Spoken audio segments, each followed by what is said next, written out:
Hello everybody, and welcome to a video about staples in competitive Pauper Commander.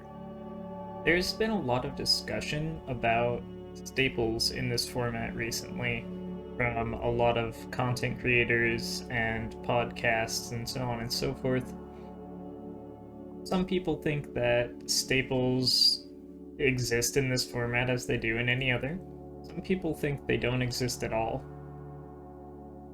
Personally, I contend that staples in this format are simply cards that you need to consider for every deck as long as it's in those colors.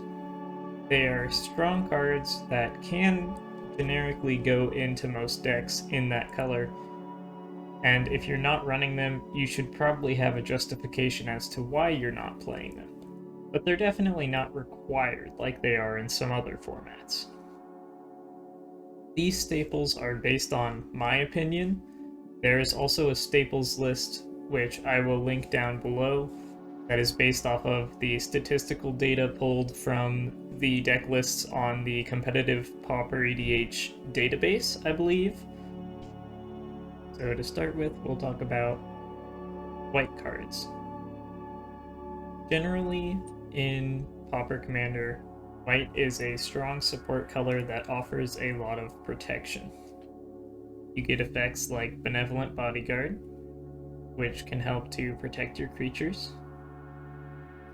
And you also get some interaction. I think Cathar Commando is an amazing card, being able to interact at instant speed. It has flash, and if you land it early in the game, then the ability is uncounterable, as it's not a spell. And that's another benefit of the Benevolent Bodyguard as well. I think these effects that stay on board and can be activated later as an ability are really powerful in this format. White also has a couple of tutors. They are pretty specific, but they do exist, Heliod's Pilgrim being one of those. Being able to tutor for any aura can be pretty powerful, especially since white already gets access to some strong protection auras, like Benevolent Blessing. Let me change the view here, realizing this might be helpful. Yeah, so as for creatures, white gets a lot of protection, and white is actually getting more and more card draw in forms of creatures that enter the battlefield and draw a card. So you've got cards like Inspiring Overseer and Priest of Ancient Lore, 3 drops that draw cards. You even got a 2-drop, and potentially a 1-drop that enter the battlefield and replace themselves, and give you bodies to block or be aggressive. You've also got the white creature that gives you Monarch, which can help draw cards. White likes to make bodies usually, so this is a pretty powerful effect for white. And the final creature on my list is Suture Priest. Not only does this creature help pad your life totals for those more mid-range battles where your life total actually matters, but this is also a piece that the Flicker combo players will have to interact with before they combo off, because it can just kill the Flicker player for having their creature enter the battlefield too many times. As for sorceries, this was the only big one that I could think of. There are a couple others in the same vein, but I wouldn't quite put them into staple category, and even Battle Screech is questionable as to whether it's a staple or not. But the potential to get those 2 evasive creatures and have the spell replace itself, I think, is a strong staple in a decent number of white strategies, so I went ahead and included it here. In the realm of instant speed spells for white, there's once again a lot of protection and removal. Got cards like Apostle's Blessing and Blacksmith's Skill, which are just really strong for protecting your pieces, be it from removal because they're beat sticks or combo pieces. White also has some very versatile interaction with cards like Break Ties, which are modal, or Crib Swap, which can exile creatures, which is pretty rare, White is basically the only color that gets to actively use exile as removal instead of destroying. White also gets flicker spells, like Ephemerate. They also get Cloud Shift, but I figured I'd only put one on here for the time being at least. Very strong in Jeskai colors, doing that flicker stuff. White does have a couple counter spells. Lapse of Certainty is the strongest, as it's not a prohibitive counter spell where they can pay mana to not have it countered. And Stave Off is a very strong piece of interaction, because what is notable about Stave Off, aside from being 1 mana, is that it can target creatures you don't control. Which means that this can be used to stop flicker combos, Presence of Gond combos, anything like that. As long as there's a colored piece that needs to target a creature, you can use Stave Off to stop that combo, or protect yourself. As for enchantments for White, we've got, once again, a lot of removal and protection. You've got Benevolent Blessing and Entarch Ward. There's also Chomano's Blessing. Really strong enchantment auras that give protection from a color. You've got a free sacrifice outlet that is also protection with Fanatical Devotion. I think this card is extremely underplayed. Should definitely see more play. This card is very powerful. And then we've got some removal with Journey to Nowhere and Oblivion Ring. They can also be combo pieces in decks like Abdel Adrian. And Reprobation, which is White's version of Lignify, removing the commander without actually pulling it off the board, so they actually have to find a way to get rid of this enchantment or get rid of their commander before they can bring it back into play. Moving on to blue staples. Blue is going to have a lot of staples because blue has some of the best card draw as well as combo pieces and counter spells, which are all very integral parts of the format. So when we take a look at creatures, we will see mostly Archaeomancer effects for combo pieces, with Archaeomancer, Mnemonic Wall, Salvager of Secrets. These all enter the battlefield and get instants or sorceries back from your graveyard, which are used with cards like Ghostly Flicker to make infinite mana or do other things. There is the Transmute Drift of Phantasms, which is just a 3-drop tutor, very powerful for this format. Peregrine Drake, staple combo piece for all your flicker combos. There's also Cloud of Fairies, but that one doesn't see quite as much play. And blue has yet another tutor. Trinket Mage can tutor a vast array of things, even in this format. You've got cards like Expedition Map to go tutor lands. You've got all of the spell bombs, so you can tutor Grave Hate, removal, bounce spell, card draw. There's just so many options with Trinket Mage, especially when you branch out into more colors. Then we have the sorceries. Compulsive Research is a very powerful card. On its face, it draws 3 cards for you, and then you discard 2 unless you pitch a land. Generally, that's not terribly difficult to do. And aside from that, this card is often used in flicker decks to loop this card infinitely, targeting your opponents, as it can target any player to draw them out, and is used as a win con pretty frequently in that regard. You've also got some generic card draw, like Deep Analysis, Repeatable Card Draw, and Gitaxian Probe, 0 mana card draw, both powerful. Some of the cantrips, which give you some more extra card selection at 1 mana.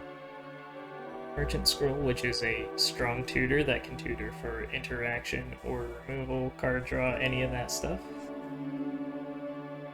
And Treasure Cruise, which is a very powerful card draw spell, and this card has basically always been strong in every format that it's legal in.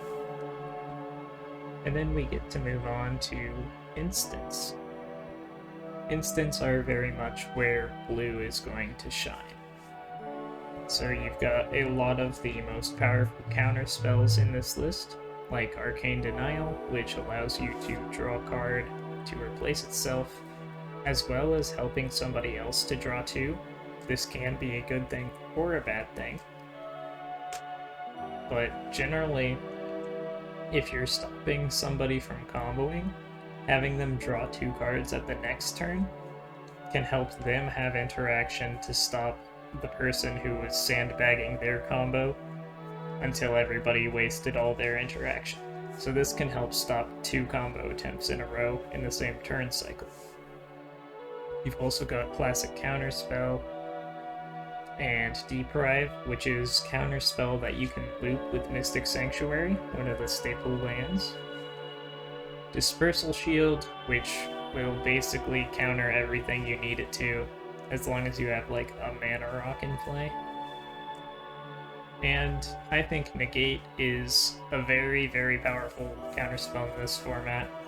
The majority of cards you're wanting to counter are non-creatures, unless you're at a table with a bunch of mid-range or aggro decks. This is going to be a very powerful counterspell. And we've got some others in here as well that are just generically strong. Notably, Muddle the Mixture is also a tutor. In this list as well, we have combo pieces like Banishing Knack and Retraction Helix. Card draw, we have large, powerful card draw with Behold the Multiverse. Cantrips like Brainstorm. We have powerful bounce interaction like Boomerang, being able to hit any permanent. Blink of an eye and Into the Royal, being able to draw cards. Capsize, being able to be cast multiple times, and a win condition with infinite mana. And Echoing Truths, being able to bounce tokens and just remove them, is very powerful. We've got another tutor in the form of Dizzy Spell. Gush is very powerful with Mystic Sanctuary loops, and it's also just 0 mana card draw, which will always be strong. We've got the Flicker combo pieces with Ghostly Flicker and Displace. And High Tide is another powerful ritual and combo piece. And blue also has a couple of protection spells, like Shore Up giving Hexproof, and you see a Guard Approach giving Hexproof. Artifacts are generally not seen as a colored permanent, so for most of these colored staples you won't see many artifacts, but blue has an absolutely astonishingly powerful artifact in Aether Spellbomb. This is a artifact that you can tutor with your Trinket Mage. It can be used in Banishing Knack combos if you reduce the cost of your artifacts. It's card draw, it's uncounterable bounce spell if it's in play already. This card is absolutely insane. And then for enchantments, we have Candlekeep Sage, which is very, very powerful card draw for decks that have partner commanders, or decks where you want to flicker your commander or disincentivize your opponents from removing your commander even. This card can draw so many cards, it's insane. We have one of the classic combo pieces for the format, Freed from the Real, being able to go infinite with any creature that can tap for a blue plus 1 more mana. And Witness Protection, being blue's version of a Lignify effect, locking down a commander while leaving it in play. Then we have the black staples. Black has a decent number of creature staples. There are Chain Devil and Fleshbag Marauder, and there are a couple other of these effects as well. Flesh Bag Marauder is included here because it's a 3-drop that can help clear up the board. And Chain Devil costs 1 more, but forces people to sacrifice non-tokens, so this can be substantially more powerful in token-based metas. Crypt Rats is one of the strongest board wipes in the format. It can also be its own deck, with Crypt Rats as the commander, and that deck is a very powerful control deck, but this card is insane. This format relies heavily on creatures, even for combos, so having this instant speed board wipe is extremely powerful. Once again, basically every card with Transmute is going to be on this list, because tutors are not very common at the common rarity, so the few that we do get are going to be powerful. We have some creatures that enter the battlefield and draw a card, same as white with Dusk Legion Zealot and Phyrexian Rager. The difference is that they cost life. We've got free card draw in terms of mana, with Street Wraith cycling itself by paying 2 life to replace itself, and that Swamp Walk can actually make this a decent creature to cast in some matchups as well. I think Fairy Macabre is another very underrated card. Not only is this a party member and a flyer, but it's also uncounterable Grave Hate at instant speed. This card is amazing. It should see play in more decks. Then we've got Thorn of the Black Rose, giving Monarch. Black likes grindy games generally, with their large suite of removal, so Thorn of the Black Rose being able to have Death Touch to help block anything that swings at you for Monarch, and giving you that extra card draw is very nice. And then we have a couple of win condition creatures, with Gurmag Angler being a cheap 5/5. 5/5 is absolutely massive in this format. Do not underestimate the Gurmag Angler. And we have Grey Merchant of Asphodel, or Gary, which is a great way to burst down the table, deal lots of damage, gain life if you've been getting beat down, and also very strong with effects that bring creatures back to life. Then we have our sorceries. We have Feed the Swarm, which is versatile removal, and it's also Black's main form of enchantment removal, as the other forms of enchantment removal for Black require a player to sacrifice those enchantments, which means they get to choose, and if they have more than one, sometimes you can't deal with Oubliette. And Oubliette is one of the strongest cards in the format. It is on this list. Spoiler. We have some powerful card draw effects. At 2 mana, drawing 2 is very strong. The life cost doesn't matter too much. Sign in Blood can also target other people if you want to get really spicy. And then we have some discard effects. Siphon Mind is 4 mana and will also draw you cards for your opponent's discarding, which is strong.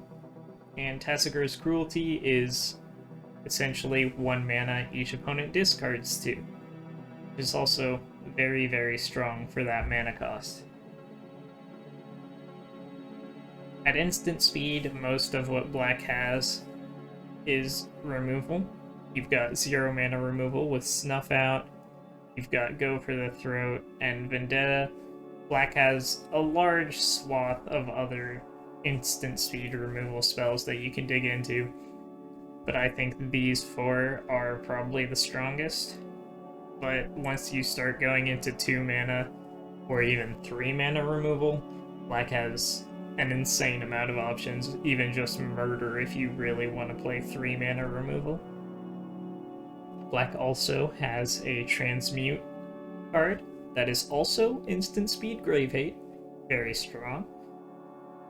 Deadly Dispute and Village Rites are instant speed card draw that require the cost of sacrificing creatures or artifacts in the case of Deadly Dispute.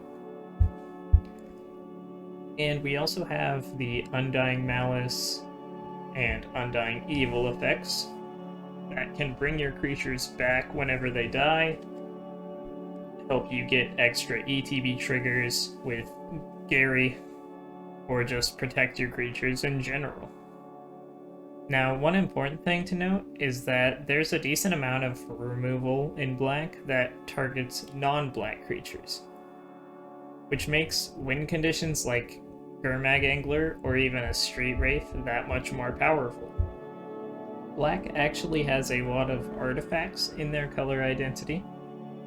You've got Nile's Spellbomb, which is a powerful piece of Grave Hate that is uncounterable if it's in play, and can also replace itself.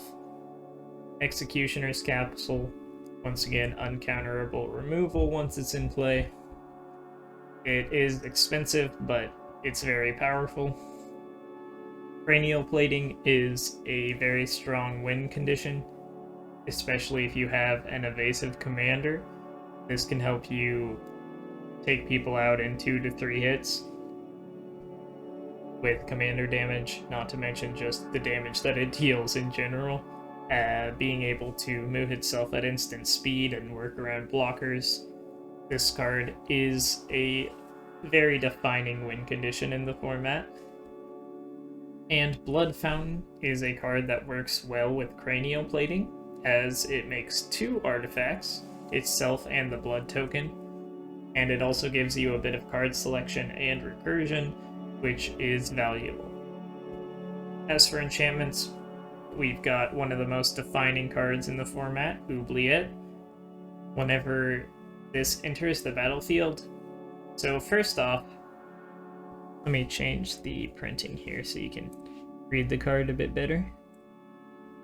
So first thing, Oubliette does not target when you cast it, which means they have to choose whether they counter it or not before they know what it's targeting. You can lie to people if you feel like doing that. I don't recommend lying in this game unless it's like for money, and even then, you know, people have their different takes on that. But yeah, they don't know what it's targeting until it has resolved. And then it phases a creature out, which means it doesn't actually change zones. And for commander formats, what that means is if you phase out a commander underneath of Oubliette, they cannot choose to put it back to the command zone, and this is a very commander-centric format, so locking a commander out of the game until this enchantment is removed is very powerful, especially considering that mono red, mono black, and Rakdos decks don't have great ways to get rid of Oubliette. And another very format-defining enchantment for black is Pestilence. This is another board wipe. Board wipes are very powerful. This one can be activated at instant speed. It stays in play as long as there's a creature in play at end steps, and that's a trigger. So after that trigger resolves, you can board wipe.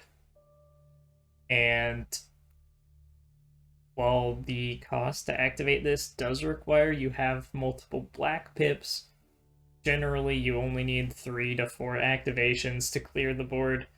And this also deals damage to players, so it's very good for grinding the game out.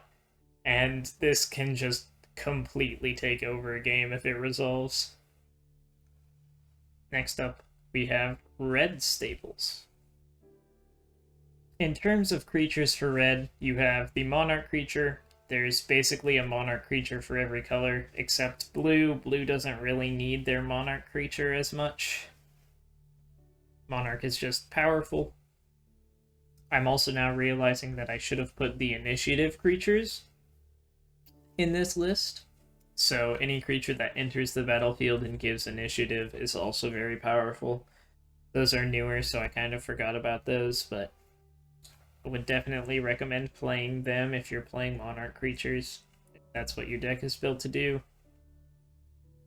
We have Dark Dweller Oracle, which is a powerful sacrifice outlet as well as card draw if necessary.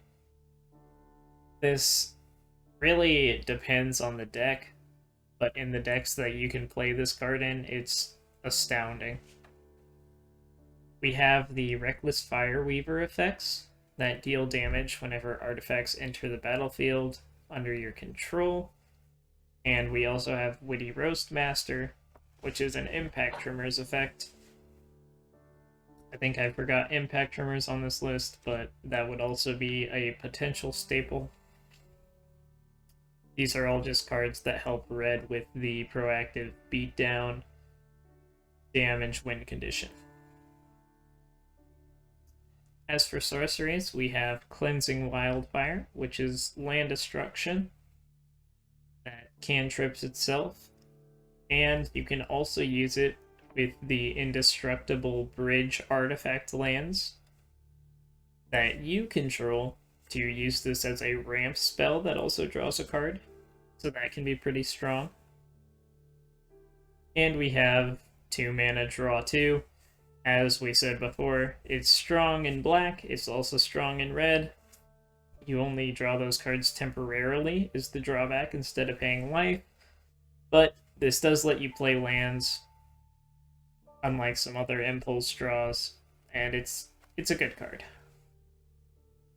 In terms of red instants, we're going to have a lot of removal, once again. We have some modular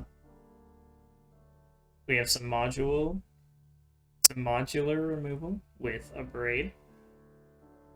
We have a couple board wipes in the form of Breath Weapon and Fiery Cannonade. Generally 2 damage is enough to wipe most of the board. You're gonna have to deal with big stuff separately, but 2 damage is a pretty good board wipe for this format. Another card that I think is underplayed, for mono red decks at least, is Dead and Gone. I think having the option to have bounce removal in mono red is very strong. I think this is a staple for mono red decks and Gruul decks as well. We've got multiple forms of lightning bolts with Frostbite, Galvanic Blast, Scred, and Lightning Bolt, and also Dead itself is a shock. And we've got Heated Debate, which is deal 4 for 3, and it cannot be countered. So this is really strong against those blue combo decks. This card can kill basically any combo creature. So this is a very powerful card in more combo-oriented metas. And we also have Pyroblast and Red Elemental Blast. Blue is a very common color. Blue has most of the counter spells, so you can use these to protect your combo pieces or to stop blue combos. And then we only have 1 artifact for red, Experimental Synthesizer. This is a piece of impulse draw that can also be used with your artifact synergies if you're sacrificing artifacts, so on and so forth. And it can make a body. Moving on to green. Green is probably the color that I have the least experience with in cPDH, just because not many people play it, and I don't feel it's that powerful. Most of the experience I have with green is with Simic combo decks.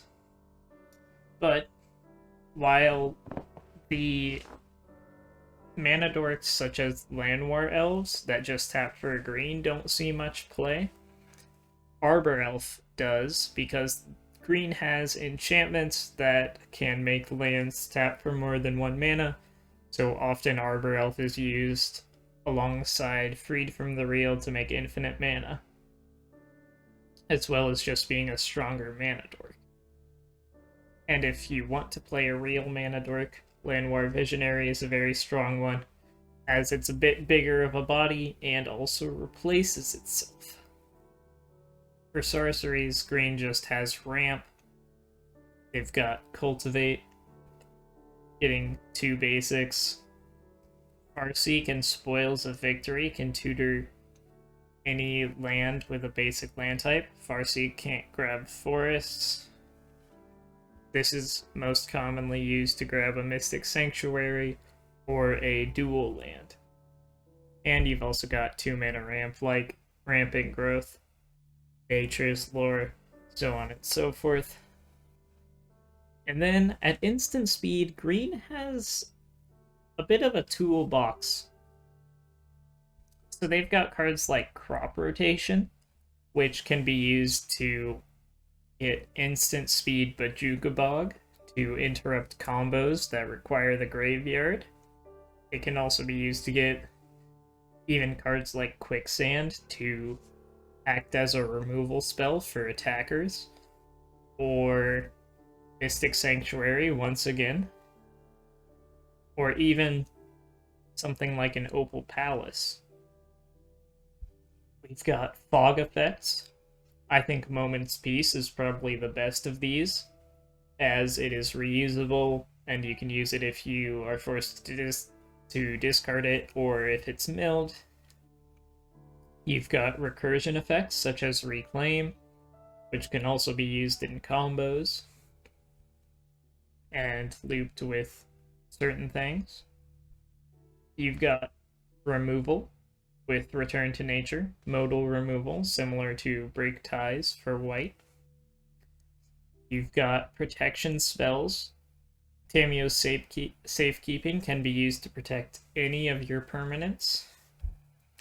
Meanwhile, Vines of Vastwood can be used similar to Stave Off, as well as having the additional option of giving a pump of +4/+4 to go for the kill. And then we have Weather the Storm, which can gain sometimes 15, 21 life if you get it on a combo turn, or somebody's just insanely in the lead. And they're all separate instances of the spell, so even if they're an aggressive deck with a counter spell, they can only counter one instance unless they have exactly lose focus. So this is very powerful against against pods where their main win condition against you is combat damage. And we've also got a few enchantments. Most of the green enchantments are ramp enchantments that are used in conjunction with cards like Arbor Elf. You've got Fertile Ground at 2 mana, making any color, and then slightly more conditional 1 mana enchantments with Utopia Sprawl and Wild Growth. Green has another combo enchantment in the form of Presence of Gond, which can be used with creatures that will untap whenever a creature comes into play to make infinite 1/1s. And Lignify, one of the original enchantment effects that is used to remove a commander without removing it from the battlefield. Then we can move on to some of the multicolored staples. Here we have a decent number of transmute cards, so just good tutors. I think Bloodwater Entity is close to a staple. I think this card should see more play than it does, but I don't think it's a true staple. But I think this is a great beat stick as well as recursion that should probably see more play than it is now. We've got all 5 of the 3-color staple cards, in my opinion. All of these, there's one for each of the 3-color combinations in Streets of New Capenna. I believe they're all ally colors. That you can exile from your hand to make a land tap for one of any of the 3 colors that card is, and then you can cast it later if you exiled it with that ability. So this is mana fixing, as well as a strong value creature later. We've got a few effects like the Goblin Mancers that can reduce the cost of specific cards, as well as the Familiars that do the same things. And we've got a couple of Extort creatures For Orzhov, Extort is a strong mechanic in this format, doesn't see as much play as it should. Some decks are playing it. I think it's very strong for those grindy decks. And we've also got another removal creature with Kasali Pride Mage. This is not as strong now that Cathar Commando exists, but if you want a second copy of that effect on a 2-drop creature, here it is. As for sorceries, we have some removal. I think Hull Breach is a staple that doesn't see much play because no one is playing Gruul. But I think if you're in Gruul colors, this is a very powerful card that you should definitely consider. Being able to hit an artifact and an enchantment is just strong. Skullrend is a card that I personally am not a fan of, but I've seen so many of my friends who love Rakdos playing this card. I figured I'd include it on the list. I will never recommend you play this card, but some people really like it, so it's on the list. And then we have Temporal Spring. I think this is an interesting card. I think this card is pretty interesting. It's in Simic, so it's a little difficult to convince people to play in their Simic decks because they already have so much bounce removal from blue. But forcing somebody to not only lose any permanent, this can target lands, but they also have to draw that card again next turn, so in a way it removes a draw step for them. Now obviously that's not great if you don't want them to have it again, but blue already plays so much bounce removal. I think this card is strong. The only real issue with this card is that it's sorcery speed, but if you're playing a control deck, I think this card is amazing. Then we move on to instants. A lot of instant speed removal. Got cards like Final Payment and Unmake and Terminate, which are all forms of instant speed removal that are very powerful. You've got a Transmute Tutor, another Tutor. This one can only tutor instant cards or cards with flash, but it can be used twice and is instant speed itself. It's a very strong toolbox card for Dimir Plus decks. And Izzet Charm. This is powerful because it is removal, counterspell, and card filtering. And modal is always going to be strong, especially in commander formats where situations can be so volatile and you never know what you're gonna need. As for the artifacts, I put in all of the non-green signets. You can also play the green signets, they're still very good. Green just has other ramp options that they're typically playing, so I don't think they're staples so much as these are. Also, I think signets are underplayed. I think the 2-mana ramp, even if you can't use it on turn 2, I think being able to cast them on turn 2 is still pretty valuable. And then we have some interesting enchantments. I think Cloud of the Dominance is crazy in any Izzet deck where your commander is evasive. Being able to give +2/+2 haste and Shroud for 1 mana is absurd. This turns so many commanders into threats out of nowhere, or just generic creatures.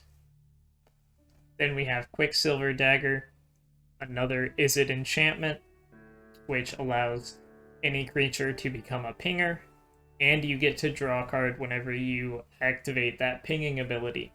So this is card draw that is repeatable, and it's also used as a combo piece whenever somebody has a deck with a creature that can untap itself. It's often used in Malcolm. And then we have Shielding Plaques. This is another card that I don't think sees enough play. 3 mana enchantment that replaces itself and gives hexproof. I think this is strong in your more mid-range Simic decks. Not so much the combo decks, because generally Simic combo decks want to be bouncing things as part of their combo. So the aura that has to stay in play doesn't work as well. But I think this is a powerful card that could probably see some more play. Then we get to move on to the colorless staples.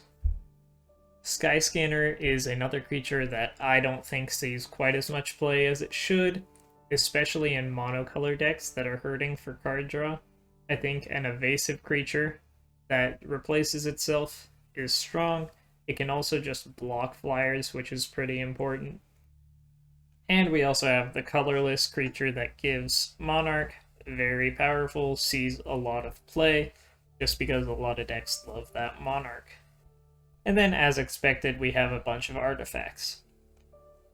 We have some of the strongest ramp in the format, with the Arcane Signet coming in untapped at 2 mana. We've got the 3 mana rocks that make mana of any color and have additional effects, like drawing cards with Bonder's Ornament and Lantern of Revealing and Network Terminal, as well as Honored Heirloom being powerful Grave Hate. And along with that instant speed artifact Grave Hate, we have Tormod's Crypt, which is 0 mana, and Relic of Progenitus, which can be used repeatably and can also replace itself. We have a powerful piece of protection with Whisper Silk Cloak, making your creature untargetable and unblockable. This is expensive, but in the decks that it is useful in, it's very strong. We have Arkham's Astrolabe, just a 1 mana cantrip, basically. It's also color filtering, gives you some fixing if necessary, and can be used in flicker combos if you don't have an outlet in play. And Expedition Map can tutor for your important lands like Mystic Sanctuary, most commonly will be the target, as well as Bojuka Bog, and some of those other utility lands. Finally, let's talk about some of those lands. As for the lands, I put in a single land from cycles that I think are very strong. So for instance, we have Ancient Inn, which is the monocolor artifact land cycle representatively. I think those are all very powerful, as well as the dual artifact lands that are indestructible. They do come in tapped, but there are so many cards that care about them being artifacts that it's strong, and it can also resist the little bit of land destruction that is played. You've got the gates, the original gates, and the new dual gates. Thanks to the newer gates, Basilisk Gate and Heap Gate, the gate package is pretty strong. Basilisk Gate is pretty easy to underestimate, but it is very powerful. We've got Bojuka Bog as a land that can act as uncounterable Grave Hate. Mystic Sanctuary is a land that is often used in combos, being able to loop itself with cards like Gush, Deprive, so on and so forth. It's very strong, and it's also just good recursion for getting your draw spells back, or your counter spells, or your removal. This card is so insanely versatile. It isn't even representing the Throne of Eldraine land cycle. This is just Mystic Sanctuary. There are a couple others from the cycle that are playable, but nowhere near Mystic Sanctuary levels. We have the New Capenna land cycle. Both the fetch lands and the dual lands. Fetch lands gaining a life is pretty strong, as well as the dual lands that can draw a card late into the game if necessary. We've got Evolving Wilds, Ash Barrens, and Terramorphic Expanse as some strong fixing for those dual color and 3-color decks. Command Tower, of course, an absolute staple for any deck that is 2 or more colors. Untapped land that taps for all of your colors is always going to be strong. We have the new dual lands that enter tapped, as well as the snow dual lands that enter tapped, just for those green decks that want to be able to search for forests or islands or any other type, basic land type, but not basics themselves. If you've already got your Mystic Sanctuary or whatever else you're searching for, being able to get these helps, as well as some of the domain cards if they become playable. Opal Palace and Study Hall are very powerful cards that can not only allow you to get some fixing towards your commander, or they are filter lands at worst, but whenever they're used to cast your commander, they provide an insane benefit, especially in those grindy games. Whenever you get to pay 1 extra mana into your commander to get them to come into play with 3 or 4 +1/+1 counters, it's game-changing. And we've also got Path of Ancestry. Even if your deck isn't tribal, there's usually at least a couple creatures in your deck that share a creature type. And not to mention just being able to tap for any color is strong, and always scrying 1 off of casting your commander is also strong. So basically, rainbow lands are going to be very powerful if they're guaranteed to always tap for multiple colors, because color fixing is somewhat difficult to get in this format. Finally, we have the bounce lands. These are typically more so seen in decks that are trying to untap their lands and go for combos with them, but they can also be used in decks that are just 2 colors and don't play many non-basics, as they can help to ensure land drops on turn 3 if you only draw 1 land and this land. So in a way, they kind of help pad out your land drops. But these lands are questionable. But yeah, typically you will see them in decks that are playing either flicker combos to untap their lands, or green decks that want to untap their lands with mana dorks. But yeah, that covers my personal list of competitive Pauper EDH staples. Let me know down in the comments if there's anything I missed, if there's any staples that you think are staples that I missed. Hopefully this video was helpful for you guys, and you found some cards that maybe you want to start putting into your decks. Make sure to leave a like if you did enjoy, and subscribe if you're not already and you've made it this far. Thank you guys for watching, and I'll see you all next time.